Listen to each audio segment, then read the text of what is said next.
was here and there were tracks here. Not much gets by Linda Vickers. I turned around and saw groups of 9. Her South Texas ranch is right in the middle of the border battle. Over 3,000 apprehended in March in Brooks County.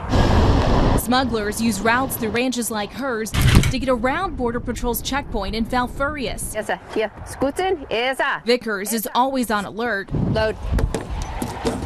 Tinkerbell. Load. And her trusted guardians by her side. But one day her normal route became far from routine. I noticed something black hanging in the trees. As I got closer, I realized it was a bra and what I thought were panties. The underwear turned out to be a purse. Vickers took this picture and called law enforcement. They felt it was a rape tree area. They will sexually assault those females that they're bringing across. They may do it in the brush. They may do it in the stash houses. I've had comments on that picture that, well, that's very staged. Well, yes, it is.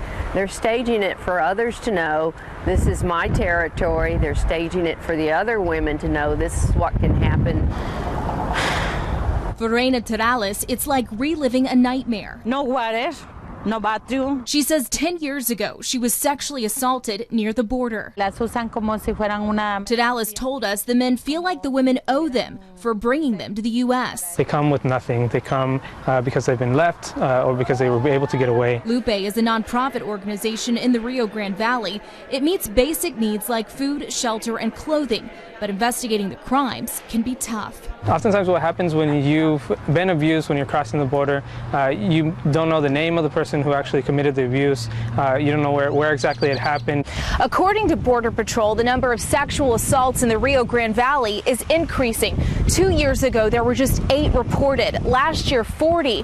And already this year, 27. It's hard to say how many cases go unreported. Border Patrol agents say asking about crime allegations is part of their intake process. And supposed to? Yeah. But they know many women choose not to report. As for the rape tree, there's a lot of debris out there left in the brush. It's hard to say that each one of those has actually been a case.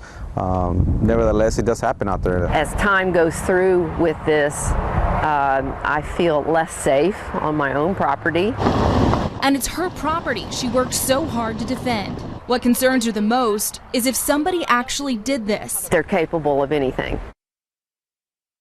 Victims of crime can apply for what's called a U visa. It allows them to stay legally here in the United States to assist with an investigation. But it does require them to report specific information about the crime, specifics they may not remember or may not want to share. Yeah, Grace, I'm just wondering, smugglers who are already breaking the law, is there punishment on top of that for people who also commit sexual assaults? Primarily, it's just prison time. Just last month, a smuggler suspected of sexual assault was sentenced to 5 years while one of his co-defendants got 2 years.